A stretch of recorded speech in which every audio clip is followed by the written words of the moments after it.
Good morning. Hopefully we can get this going and make up a little bit of our time. I'm Jeff Minicucci. I'm a Senior Deputy Attorney General. I advise a number of agencies, primarily Purchasing Division. Here today I'll be speaking with you a little bit about some basics in the field of state contracting. One of the first things to know is, where does our procurement law come from? And that's primarily chapters 333, 338, 333A, and 334 of our statutes. I've given you some other citations here for purchasing by local governments, public works contracts. There's some provisions for installment purchase and lease purchase contracts, and we have provisions for interlocal agreements between government agencies. We'll also want to take a look at the Nevada Administrative Code and the State Administrative Manual, and I've given you a link there. The main types of contracts that the state has, some of them are for services. If you need services of an independent contractor, that's section 333-700. If you need to purchase goods, that's also in chapter 333, but it's a different kind of purchase. There are installment purchase and lease purchase agreements in chapter 353. I mentioned the interlocal contracts between governments. That's in chapter 277. Some other forms of agreements are leases. Sometimes the state leases out its own property, and sometimes the state is the lessee and needs to lease property from others. In that case, Buildings and Grounds usually has jurisdiction for those kinds of transactions. Their authorities in chapter 331 note that certain boards are exempt from Buildings and Grounds jurisdiction on leases, and those are generally your occupational and professional licensing boards. We may also have occasional revenue contracts with the state where somebody pays the state to use its services or facilities. We may have volunteer agreements where someone volunteers to do work. Some of the things you'll need to consider there are things like workers' compensation, insurance, and so forth. The state may grant licenses to use its facilities. And one of the issues that frequently arise are grants of money from others that may be expended for specific purposes. Now, grants, when we distribute a grant, that's a contract if there's any enforceable promise or performance that's going to be expected on behalf of the person receiving the grant or the state. And in grants, there can be grants from various entities. Most commonly, grants come from the federal government now. The State Administrative Manual in Chapter 3000 has specific provisions for those grants. And of course, when it's federal money, or really taxpayer money, but federal money, the federal government is the one that determines how that grant gets distributed.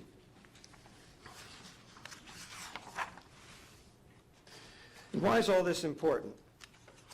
Well, of course, the first thing to note is that our state policy is to secure the best value for the taxpayer dollars, whether it's in goods or supplies, equipment or services, or anything that we purchase. Knowing the process will also make things a lot easier. It will expedite your procurements. And there is personal responsibility on those of us who enter into contracts on behalf of the state. Chapter 333-810 indicates that contracts that are contrary to this chapter are void. The head of the agency or the employee who made the purchase could be personally liable. NRS Chapter 353 has a provision that states it's unlawful to bind or attempt to bind the state in any amount in excess of the specific amount provided by law or in any other manner than provided by law. Now, I note, again, Chapter 353 has exemptions for some boards, so the chapter does not apply to them. But it's still a good idea to be compliant with all the state procurement processes and statutes. I mentioned the contract for services of an independent contractor.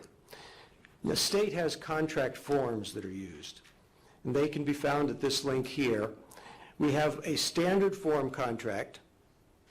We also have a short form contract, which is intended for contracts that are less than $50,000 and don't need all the provisions that might be in the standard form. And we also have instructions for using that short form contract. And you can find that under the purchasing website in their contracting toolbox.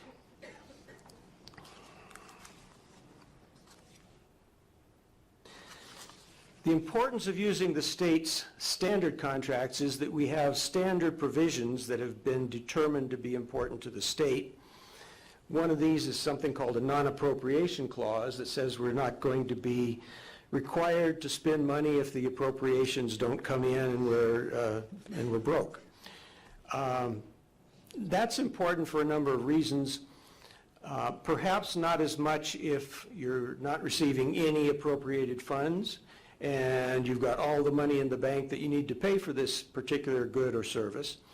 But in most cases, it's a good idea to have that provision in the contract. So we can't be charged with breach of contract if the money doesn't come through next year. There are limits on the state's liability in Chapter 41 of our statutes. We recite that in our state contracts, and we try to make sure we don't exceed those limits. Normally, we require an indemnification from the contractor to the state if the contractor does something wrong. And the state does not agree to indemnify the contractor. It's not supposed to be bilateral. And the reason for that is, as I mentioned in Chapter 41, the state originally started with sovereign immunity. You couldn't sue the state for anything. The state, and all states now, have waived their sovereign immunity, but have imposed limits on that waiver. Our Chapter 41 has limits on the state's tort liability. Right now, the limit is $100,000. It's going up to $150,000 next July, and I believe it's $200,000 in 2022. But those limits apply to tort claims against the state. If a contractor could bring a claim against the state based on a contract provision, those limits probably would not apply, and the state could be liable for more than was intended. Standard contracts usually, almost always, have insurance provisions. They have warranties for the goods or services that will be provided, and we have a choice of Nevada law and jurisdiction in case there's any litigation. That's important because we don't want to have to go to a foreign jurisdiction, another state, and try to litigate in that state because the contractor didn't perform as he should have.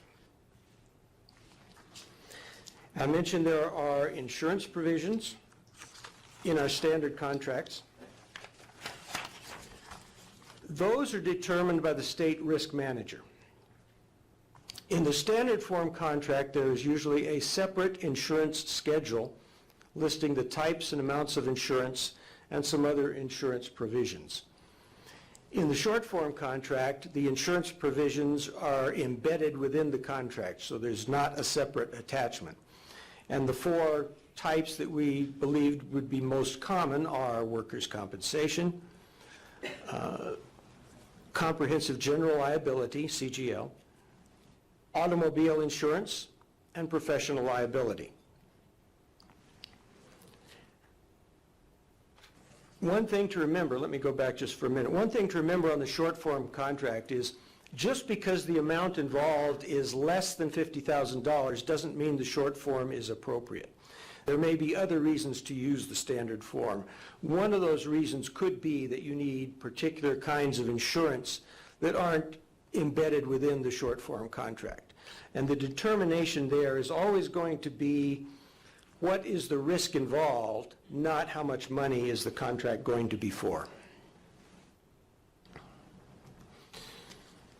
Other issues you may encounter are restrictions on contracts with current or former state employees. And that means someone who's been employed by the state currently or within the last 2 years. In those cases, specific Board of Examiners approval under 333-705 might be required if you're going to employ that person who is recently or currently a state employee. We have a provision that contractors must certify they're not going to be involved in a boycott of Israel. That's a fairly new provision, about 2 years old. If you're ready to enter into a contract and the contractor submits his quotation or his proposal, he frequently presents the state with his own standard forms. And these should raise a red flag, because the state has its own contract. The contractor would like to have everything on its terms. The contract will probably contain provisions that are detrimental to the state and some provisions that may violate state law. I mentioned before that we have sovereign immunity and a limited waiver of that immunity with limitations on the state's liability. Frequently, the contractor's provisions would avoid those.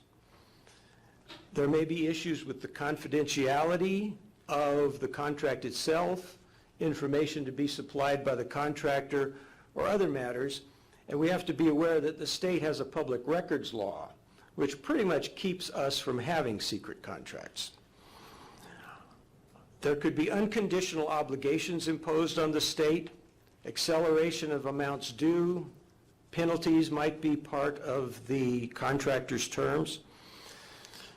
There would frequently be a provision for foreign jurisdiction if the contractor's from another state, and we don't want to agree to that. There could be provisions such as arbitration or mediation. Those need to be looked at carefully.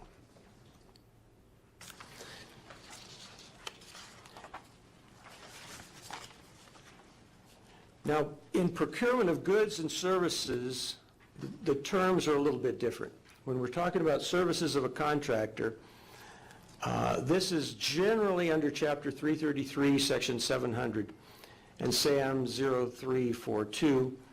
It usually requires Attorney General approval of the form of the contract, and normally has to be presented to the Board of Examiners, but there are exceptions. If you're talking goods, you normally go out with an invitation to bid. The contractor comes back with a bid, and a notice of award is given. So there's not a contract document like there is for services.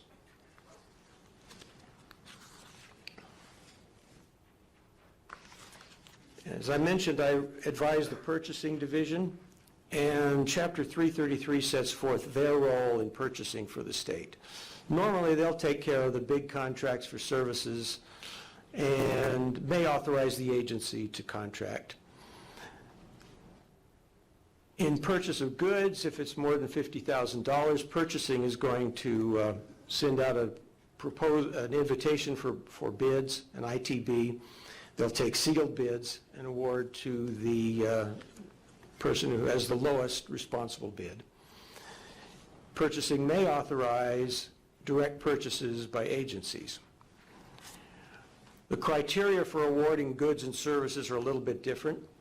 When we award a contract for services, the standard is the best interest of the state, and if there's been a request for a proposal issued, it's determined by the scores that are assigned to the various proposals for that contract.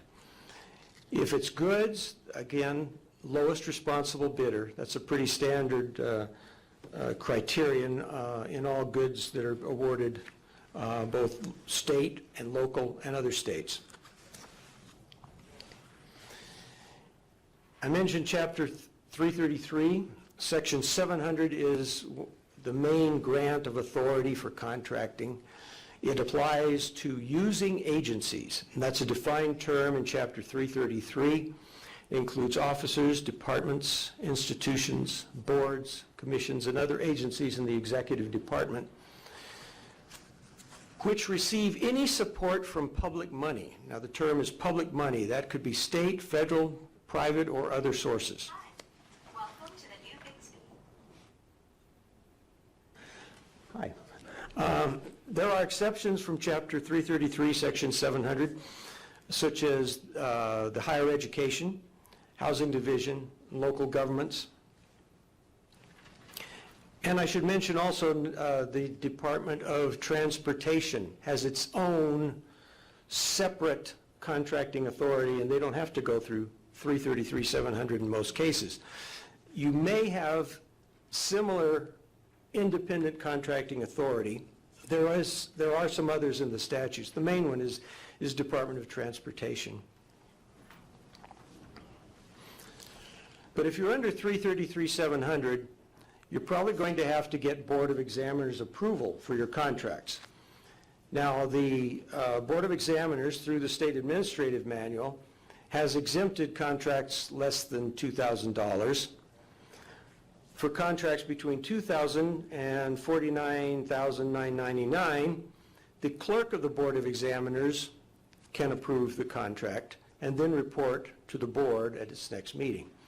For contracts $50,000 or more, the full Board of Examiners would have to approve.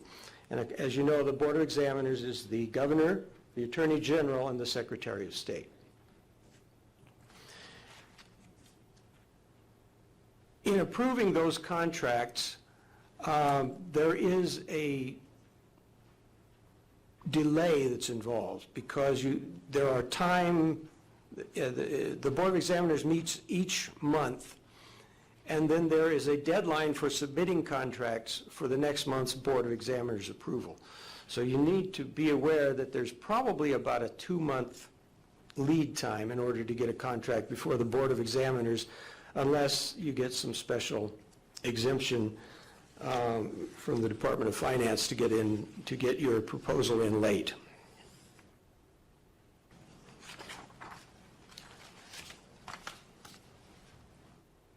Now, as I mentioned, there are exceptions from Board of Examiners review. 333-700 subsection 8 contains the full list. One of the examples that's frequently used is office equipment, maintenance, and repair. Now, that's what the statute says. And it was probably written when we were using the IBM Selectric and called the guy in to fix our typewriter. But the State Administrative Manual also has a list of types of contracts that don't need Board of Examiners review, and they have made their own interpretation, and one of those is computer software maintenance consisting of licensing agreements, remote download of updates, and off-site technical support. If you get people coming on-site to do things, you're probably going to need a standard contract, because one of the things we require is insurance for people who come on-site. A competitive solicitation is usually required. You can't just call somebody up and give them a contract. If you're talking about services and the amount is more than $25,000 per fiscal year, our administrative code requires that the solicitation be done by a formal request for proposals, and by purchasing if it's more than $100,000. If you're between $2,000 and $25,000, you may be able to do an informal solicitation, and I've given you the citation to the State Administrative Manual. Normally that requires at least 3 proposals if feasible. We also require solicitation about every 4 years as a general rule, although some contracts have gone longer. For goods, if it's more than $50,000, there's a formal invitation to bid, normally done by the purchasing division, although local authority does exist for smaller amounts. Exceptions from competitive solicitation. Lots of times you don't want to have to do this, and lots of times it's not appropriate. Our administrative code, 333-150, lists some of those circumstances. One is when there's a sole source. There's only one person or entity that can give you this service, and there's no reason to solicit it because no one else can bid. Another possibility are certain professional services, or if there's an emergency. That emergency would be determined by the Chief of Purchasing.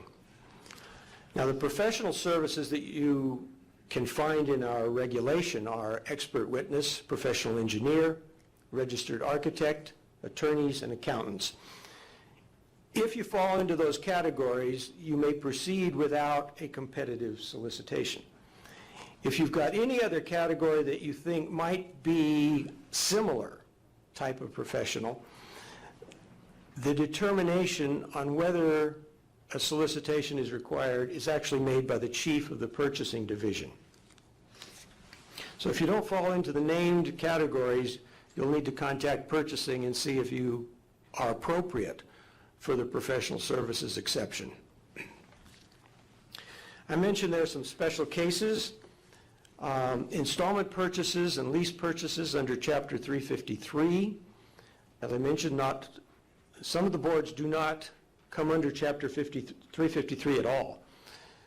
If you do, and you have an appropriate circumstance, Chapter 353 dispenses with a lot of the other requirements, but it does impose some of its own requirements, primarily with regard to real property transactions.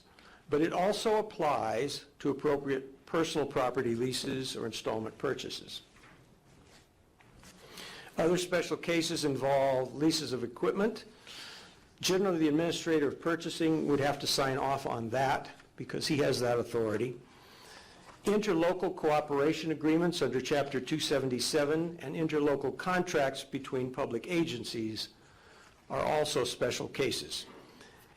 It's important to know that if you go to that contractor's toolbox that purchasing has, there's a form of interlocal agreement between government agencies that can be used. And let me digress just a bit here. We're talking mostly about goods and services, but sometimes boards or other agencies might need to lease office space, storage space, or whatever. Normally under Chapter 331, Buildings and Grounds takes care of leasing properties that the state may be required to use, but certain boards that are exempt under Chapter 353 might not need to use Buildings and Grounds, although their services remain available if requested. I mentioned a little bit about insurance. The state risk manager is the one who determines the need for insurance. The Risk Management Division publishes an insurance manual for contracts, and this contains the suggested types and limits of insurance for various types of contracts and risks involved. I mentioned the kinds of insurance: comprehensive general liability, automobile liability, workers' comp. The only thing to note here that might come up with your contractors is that a sole proprietor may execute an affidavit rejecting workers' comp coverage. You should probably contact risk management if you have a question whether your sole proprietor would qualify for that. Professional liability insurance is common. Sometimes commercial crime or fidelity bonds are required. And now, more and more, we're requiring network security or cyber insurance to protect the state, mostly from privacy liability, but also from loss or damage to our data and our systems. Now let's say you've got a contract and something's come up and you need to do an amendment. There is a form for that, again, at the contractor's toolbox. The form that we have for the state is kind of a hybrid. It contains both a reason for the amendment and a substitution, or what I call a cut and paste section. If you both describe the amendment and then make a substitution of a new section, just make sure they match. Amendment by description, and sometimes this is all you need if it's simple. And I've given you an example here that due to unexpected delays, the term of the contract is extended 6 months to December 31st, 2019. That might be all you need. But if you substitute one section of the contract with a new section, here's how it might look. And the important thing here is to repeat the section and change the things that you want to change, realizing that once you've made that substitution, what you had before is no longer operative. You've cut that part out and pasted in a new section of the contract. If you're doing an amendment, some things to watch out for. One is extending the term. I've seen contracts that have gone many years beyond the state's suggested 4 years between soliciting contracts. And it may be easy to do an amendment, but at some point you need to see whether you should get a better deal if you go out and solicit the contract again. Another thing is increasing what was the not-to-exceed amount in the original contract. I've seen contracts that start with, say, $20,000 and go up to perhaps $500,000. At some point, you're going to end up, of course, if you're under 333,700, you're going to need Board of Examiners approval based on the amount. And you're also going to risk exceeding the original intent of the solicitation. If you're planning on amending to add a service, be careful. Because when the contract went out for solicitation, the contractors were bidding on what they were invited to propose on. And if you add a new or different service that exceeds the scope of the original solicitation, that's likely to be a violation of our procurement statutes. Sometimes a contractor will come to you and say, we need a change because we've changed our name, or we're assigning the contract to somebody else. Check, if you've got a deputy AG, check with them, because this can be a little complicated. If it's just a name change, you probably do need a contract amendment, but that's it, just to get the name correct. If it's an assignment, you've got a new entity. You no longer have the same contractor. And there's an assignment form also on the state contractor's toolbox that would allow you to change the contract and agree to the assignment. Normally, the state does not want to allow an assignment of contract without it first being notified and being offered the chance to accept or reject. Because when a contractor comes in and bids for a contract, he's telling you, I'm the best person out there to get this contract, and I've got all these qualifications and all these capabilities. Once he has assigned that contract, you no longer have the same assurance that you had when the contractor bid for the contract in the first place. One of the things to ask yourselves is, really, do I need a new contract here?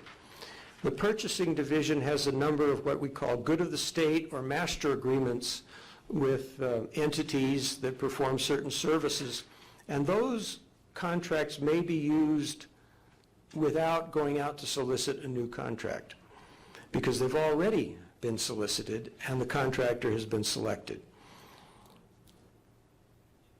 To find out if you might have such a situation, I've given you a link. The purchasing division website lists those master contracts. To utilize them, you normally do a purchase order.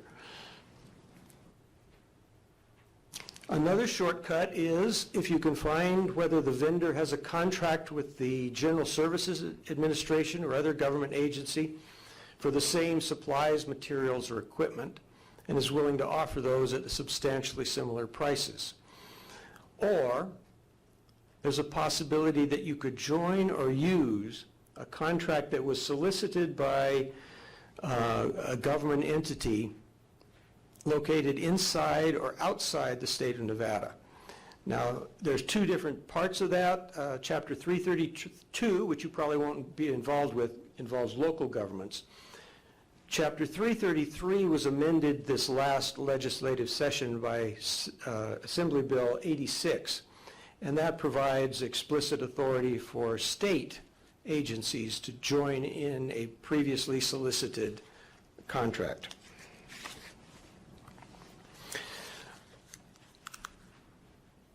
In our state administrative manual, there's a provision that requires each agency to have a contract manager. There's a certified contract manager course offered by the purchasing division. I think it takes about a day. It's a significant amount of training in contracting and how to not only enter into the contracts, but how to input those contracts into the state financial system. And that's called Contract Entry Tracking System, CETS. You may have heard of it. And that's pretty much the presentation I have. If there's if there are questions, I can take a few questions, either from here or from Logos.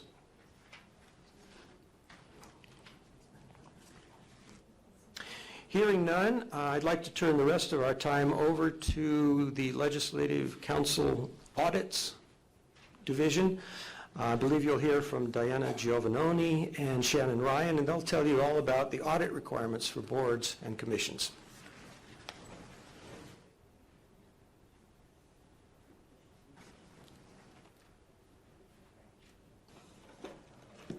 So we have 4 minutes, so I can talk really fast when I need to. So if I do that, just, we'll try to move through it. We have to do continuing ed too, so I know how important breaks are, and we don't want to cut into your break time. So, so my name is Shannon Ryan. I'm the Chief Deputy Legislative Auditor.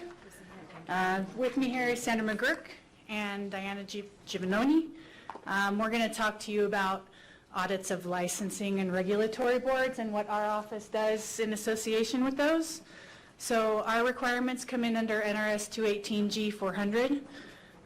These statutes apply to the 34 licensing boards that are not included in the state's executive budget.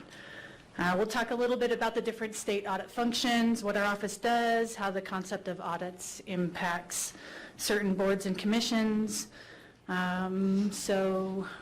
You were already there. So government auditing is essential in providing accountability to the legislators, oversight bodies, those charged with governance, and the public. The services that you provide to your licensees, your industries, and the public is important to those that rely upon you. Auditing and related oversight of your operations helps provide assurance and accountability. So, keep going, we went the wrong way. This way. So there are 2 different audit departments in the state. One is the executive branch, we're the legislative branch, but we just thought it'd be important to provide you a perspective on the differences between the 2. So the executive branch division of internal audits, they are overseen by the executive branch audit committee that's comprised of the governor, lieutenant governor, secretary of state, treasurer, controller, attorney general, and a public member. They have done a couple of audits recently of boards. One was in June of 2018. That addressed certain administrative practices, the salaries of board CEOs, and it had some other administrative practices of boards. They also issued one in June of 2019 that recommended basically pulling all the boards into the Department of Business and Industry. So those are 2 audits recently of boards that could impact some of the things in the future. The executive branch, they have a small team of audit staff that provide training and assist in developing internal controls. We'll discuss a little bit later why internal controls are important. And then they also help provide oversight and assistance with establishing internal controls and expenditures for adherence with state requirements. As far as that goes with our office, if you were to call our office, we would probably give you their contact information if you had questions on internal controls or matters related to that. So LCB audit, what do? We perform audits of state agencies based on a schedule that's developed every 2 years. It's approved by the Legislative Commission. It's developed on a risk assessment and has several key factors that we look at: size of an organization, revenues, expenditures, public interest. Typically, we get to state agencies every 4 to 7 years. We primarily perform performance audits. We basically look at the economy and efficiency of an entity when we go in there and how they're performing their functions in relation to that. We can be requested to perform audits from the Legislative Commission, and some of those, just for reference, in 2019 we had an audit of the Department of Health and Human Services, the Supported Living Arrangement Program. That was a special request of the Legislative Committee. Let's see. And then we also can have audits that are conducted through legislation. Most recently, SB 174 is requiring us to perform an audit of autism services in the Medicaid program. So that's currently ongoing right now. Let's see, keep going. Where are we? Yeah. So the next thing we'll talk about is the Sunset Subcommittee. They have a little more contact with some of the commissions and not just the boards. They were created in 2011, and they're charged with the review of each board and commission in the state to determine whether it should be continued, terminated, modified, or consolidated with another board or commission. The last biennium, there were 24 boards that were reviewed in that interim. The subcommittee can ask for a lot of information when they're reviewing boards and commissions. Some of this is presented and discussed at a public meeting. So just for reference, during the 2017-2018 interim, the subcommittee voted to recommend termination of the Board of Homeopathic Medical Examiners, transferring its licensing duties to the Division of Public and Behavioral Health. Ultimately, the legislation did not pass, but that's just something that can come out of the subcommittee. They also requested in 2016 that we do an audit of the Board of Dental Examiners, so that did pass through Legislative Commission, and we did perform that audit. And then, do you want to go? Sure. So Diana's going to talk about fiscal oversight and some of the frauds that we've had in the boards that come into our requirements, audit requirements from 218G. Thank you. Okay, I'm going to go fast. I know you want a break. Why is fiscal oversight important? Boards' budgets are not subject to the same state budgeting process that executive branch agencies go through, so they don't have that oversight at all. Currently, boards have considerably less fiscal oversight than other state agencies, and many boards are small. They have limited staffing, so that makes it more difficult to have internal controls when you only have a few people in the office. So the segregation of duties will not be as good usually, which is one of the primary internal controls that we have over cash and revenues and that type of thing. When you have weak internal controls, there is increased risk of fraud, and fiscal oversight of boards helps prevent and detect fraud. Go ahead. Here's your list of frauds and embezzlements. As you can see, the winner is a $760,000 embezzlement in 2002. Since that time, we've had something in the last few years. In one case, it wasn't known. In 2016, the amount was not determined, but there were concerns about the former executive director taking unapproved compensation and using boards for personal expenses. But the records were so bad, the CPAs could not determine the dollar amount of the fraud, so they had to put a disclaimer of opinion. They couldn't give an opinion on the audit.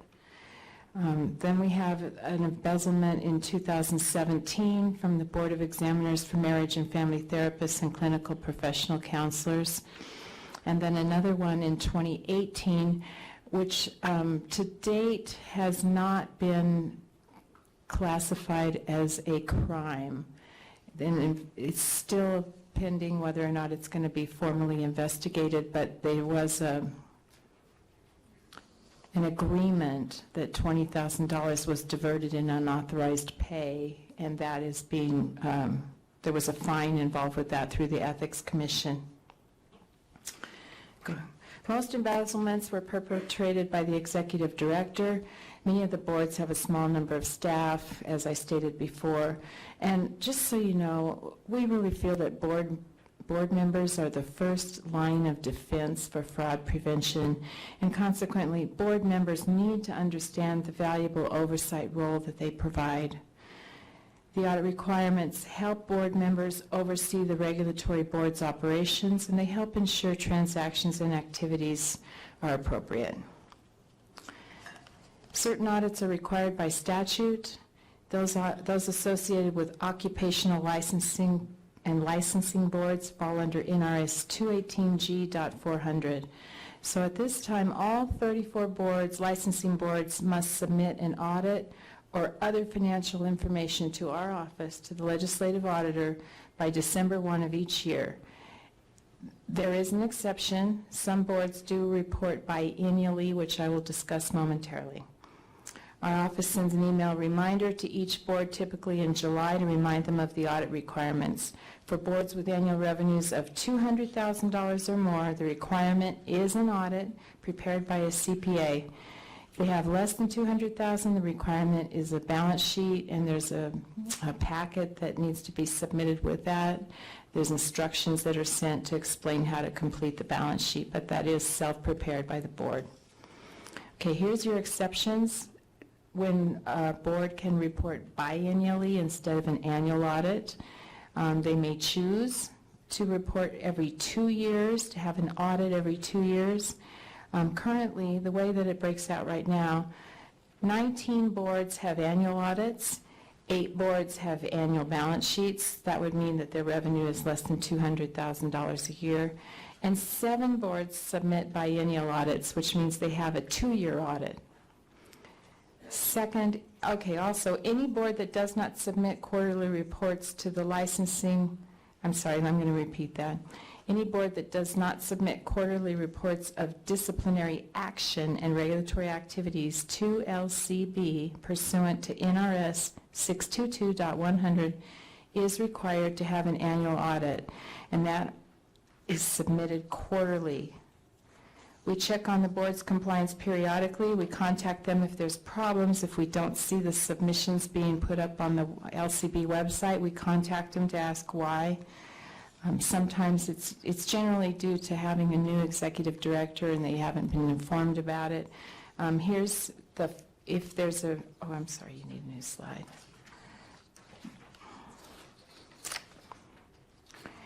Okay, one board in 2017 had its election for the biennial audit revoked because it did not submit the quarterly disciplinary action reports, and that went back 2 years. They were behind in it.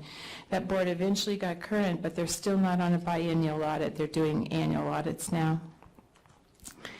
Here's the information that's required to be submitted quarterly. I'm not going to read it to you, but there's a number of statistics that are involved with licensing. Go ahead. And there's some new information that is required now pursuant to a AB 319 from the 2019 session. The last 2 bullet points, number of petitions received from potential applicants with a criminal history, and the number of disqualifications made for those that had a criminal history and the reasons for the disqualifications. It's a couple of new things that are also required now. Okay, suggestions for board members. Number 1, very important, be an active participant in financial oversight.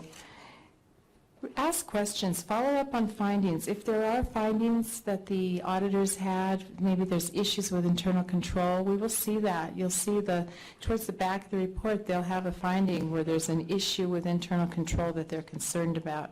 Follow up on that and make sure the corrective action was taken.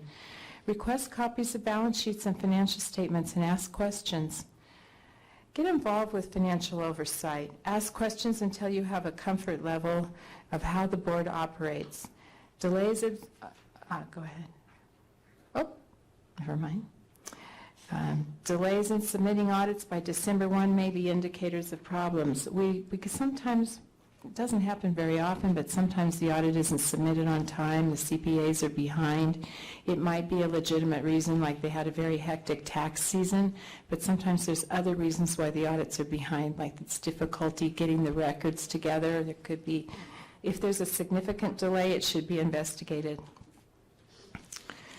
That concludes my presentation. Are there any questions? I need to be on the mic.